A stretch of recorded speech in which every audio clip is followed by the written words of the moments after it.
Hello friends, आपके लिए लाए हैं हम कक्षा 12 की फ्लेमिंगो बुक का पहला पार्ट का नाम है दी लास्ट लेसन। देखिए, ये पार्ट उस समय लिखा गया था जब फ्रांस और प्रूसिया में युद्ध चल रहा था।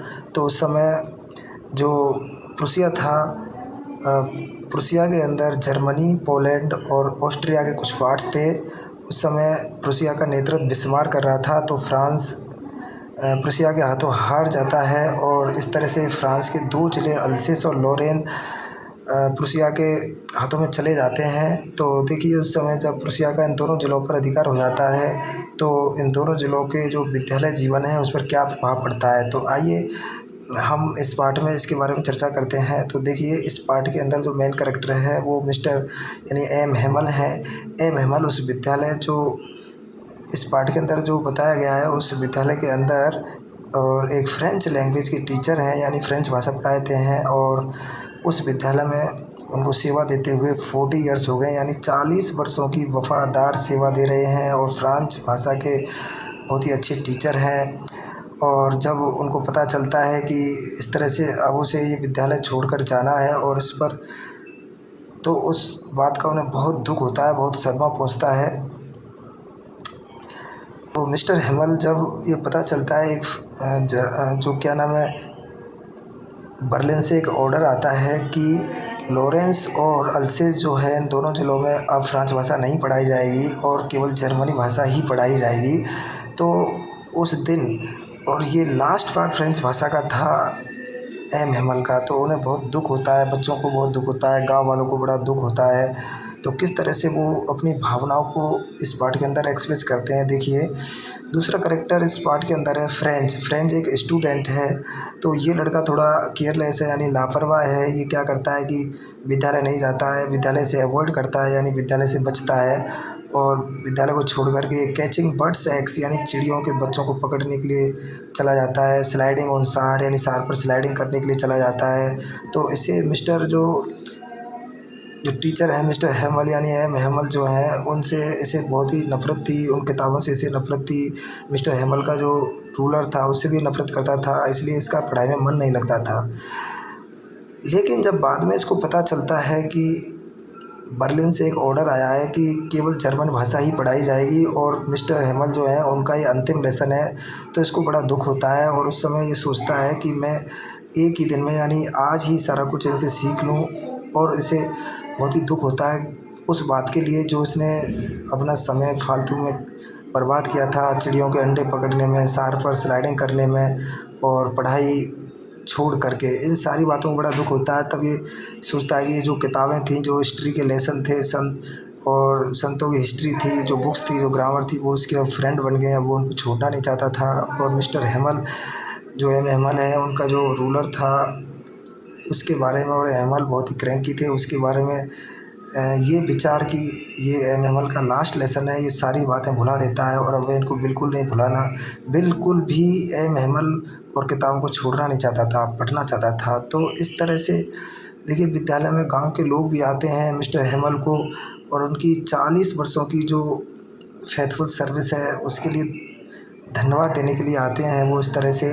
तो ये पार्ट ऐसा ही है, इस तरह की समरी है इस पार्ट के अंदर। अब हम आपको इस पार्ट के जो कुछ इम्पोर्टेंट क्वेश्चन आंसर हैं उनके बारे में आपको चर्चा करते हैं। देखिए देखिए फ्रेंड्स, ये पहला क्वेश्चन है लास्ट लेसन का। What was French expected to be prepared with for school that day, यानी उस दिन फ्रेंच से क्या चीज़ याद करके लाने की आशा की गई थी। इस क्वेश्चन का हमको 20 से 30 शब्दों में आंसर देना है। तो देखिए, इसका आंसर है M Hamel his teacher had said that he would question on participle, so Franz was expected to be prepared with participle for school that day.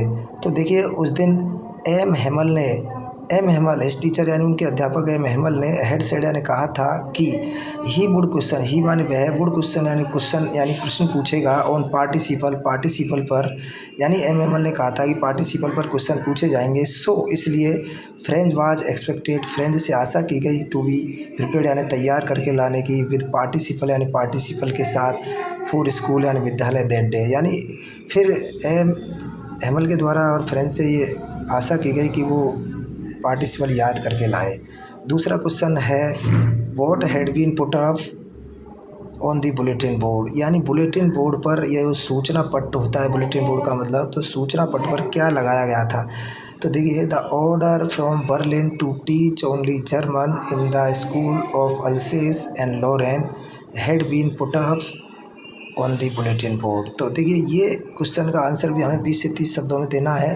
तो द ऑर्डर यानी एक आदेश, फ्रॉम बर्लिन यानी बर्लिन से आया हुआ, to teach यानी पढ़ाने का, ओनली जर्मन केवल जर्मनी भाषा, इन द स्कूल्स यानी विद्यालयों में, ऑफ अल्सेस और लॉरेन यानी अल्सेस और लॉरेन जो फ्रेंच के 2 ज़िले थे, इन दोनों ज़िलों में जर्मनी भाषा को पढ़ाने का बर्लिन से एक आदेश आया था, और वही आदेश हैड बीन पुट अप यानी लगाया गया था ऑन दी बुलेटिन बोर्ड यानी सूचना पट पर।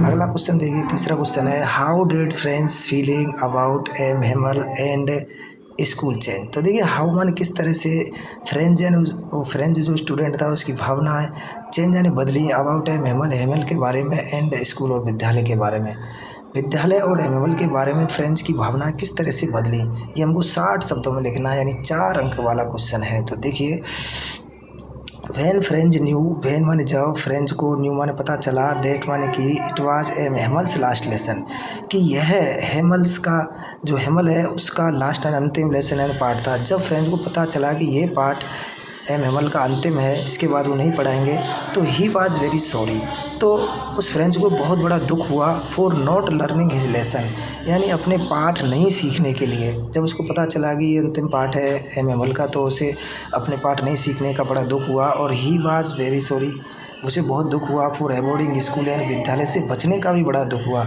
नाउ माने अब, he could not give up, अब वह नॉट गिव अप यानी नहीं छोड़ सकता था, हिज बुक्स यानी अपनी पुस्तकों को, ग्रामर यानी व्याकरण को, एंड हिस्ट्री और इतिहास की किताब, अब वह अपने हिस्ट्री, ग्रामर और अपनी किताबों को छोड़ नहीं सकता था। They were his old friends now, they माने वे, ये तीनों चीज़ें अब उसके पुराने मित्र थे। This incident made him forget all about M Hamel's ruler and how cranky he was. तो इस घटना ने एम हेमल और उसके रूलर के बारे में सब कुछ भुला दिया, और ये भी भुला दिया कि एम हेमल कितने सनकी थे। 10 फ्रेंच हेड चेंज, इस तरह से फ्रेंच बदल गया। देखिए दोस्तों, इस तरह से ये हमारे इस पार्ट में 3 ही क्वेश्चन इंपॉर्टेंट हैं, और इसके बाद हम आपको बताते हैं, इसमें कुछ डिफ़िकल्ट वर्ड है। एक्सपेक्टेड यानी आशा की गई, प्रिपेयर्ड का मतलब है तैयार, पुट अप यानी लगाया गया था, बुलेटिन बोर्ड का मतलब होता है सूचना पट, फीलिंग्स यानी भावना होती हैं, चेंज मीन्स बदलना, अवॉइडिंग माने बचना, गिव अप माने छोड़ना, और इंसिडेंट का मतलब है घटना, और रूलर का मतलब संकेतक, और मेड फॉरगेट यानी भुला दिया, क्रैंकी माने सन। तो डियर स्टूडेंट, आज हमने इस पार्ट के बारे में आपको क्वेश्चन आंसर बताए हैं, थोड़ी समरी भी बताई है, और मैं आशा करता हूँ कि आप इन क्वेश्चनों को याद करेंगे और इससे बहुत कुछ सीखने को मिलेगा। आपको थोड़ा सा बता दूँ कि एम हेमल इस पार्ट के अंदर जो मेन कैरेक्टर के रूप में बताए गए हैं, तो उसके बारे में हमको जानकारी रखनी है। और फ्रेंच जो है वो फ्रेंच सेकंड कैरेक्टर है। इस तरह से ये पार्ट दोनों के इर्द गिर्द घूमता है, और मैं आपसे फिर से अगेन आशा करता हूँ कि आप इन क्वेश्चनों को याद करेंगे और परीक्षा में अच्छा परफॉर्मेंस करेंगे। ठीक है स्टूडेंट्स, प्यारे विद्यार्थियों, thanks for watching the video, bye. अब हम आपको नेक्स्ट वीडियो में मिलेंगे फ्लेमिंगो का नेक्स्ट लेसन लेकर के, और उसी में पार्ट की समरी और क्वेश्चन आंसर पर चर्चा करेंगे।